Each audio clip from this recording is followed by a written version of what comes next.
everybody, it's Lon.TV, and we're taking a look today at a rather obscure handheld. You may have seen this on a few of my other videos over the last couple weeks. This is the GPD G5A, and I wanted to thank Rolling. He's a viewer, that's what he calls himself on YouTube. And he saw my review of the GCW0, which is this awesome retro gaming handheld that I've been having a great time with. And he had suggested that maybe I'd look at this one because it's similarly priced. It's more powerful and it's running Android. And as you can see here, it's running a stock version of 4.2.2 of Android. So it's a little bit behind on the current releases, but it's still pretty far up to date. And it has Google Play Store and all that functionality built in. It's got a Rockchip 3188 quad-core CPU at 1.6 gigahertz and a Mali 400 GPU, and it's capable of running HDMI out in a mirrored configuration, and it does that quite well. It's got a 5-inch 800 by 480 TFT screen, and it's nice that it's 5-inch because the pixel density is nice. So while the resolution isn't huge, the pixel density I found to be really nice. Not quite Retina, but it looks close to that. So it looks really, the resolution is really good, and that's important for a lot of the games that we're going to take a look at in a few minutes. It has 2 joysticks on here. It's got these little control pads. They're clickable as well, so you can push them down in different configurations, so that's neat. The control pad is okay. It's not the best I've used. It's a little stiff and doesn't really respond very well. The control pad, by comparison on the GCW, is awesome. I really like that a lot. This one's so-so. 4 buttons here, they feel okay.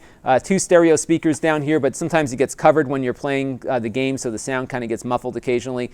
But you do have on the bottom a headphone jack. There's a select and start button that you can map in different games to do different things. You have your volume controls here and a MicroSD card slot for memory.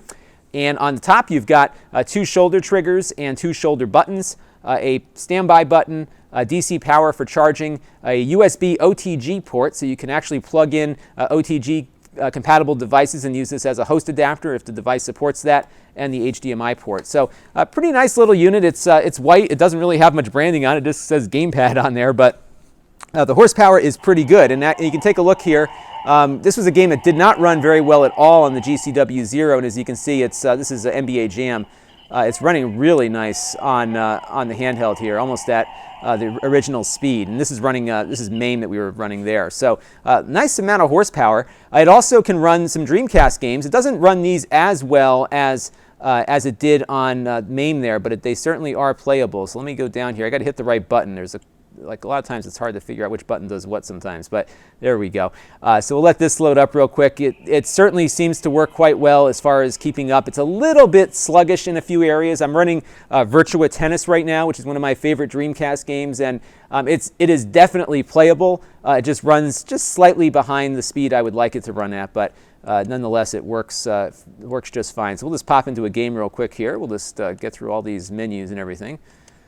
And sometimes you got to hit the screen to pass things through. The button mapping does work. I was a little lazy and didn't get everything going. What I did find is that, especially Android games, but also some of these emulators that support the joystick protocols that Android support, works fine with this too. It shows up as a hardware joystick with just about any game you might play on Android. It also has one of those screen mapping things, so you can map the joystick controls to on-screen controls as well. So that is pretty cool. So let me just pop in here. You can see, actually you can see this from this. This is real-time generated, so you can see how it works. It works pretty nicely. There are some glitches with the emulator, so some of the, you get some glitches and stuff occasionally while you're playing, but really not too bad. So pretty cool. That works great. PlayStation 1 runs really well on this. And we'll just pop open Destruction Derby 2, which is one of my favorite games from the PlayStation 1 era. And as you can see here, the frame rate is just awesome. So it's really able to keep up with PlayStation 1 games quite well. This is a really fast game to begin with, too. I'm really rusty at it, but it's a fun game, so that works great. Nintendo games, the classics, work also very nicely. What's nice too is that there's enough RAM on board that you can keep things running in the background, so you can kind of quickly jump between a PlayStation and a Nintendo game instantly, really nicely. This is where that control pad just doesn't feel as nice as the GCW0's control pad, but not bad beyond that, so certainly playable. And let's go back out of here, and we'll go over to the Dolphin emulator. Now this runs, and it looks like I have a little error here. We'll just get out of this.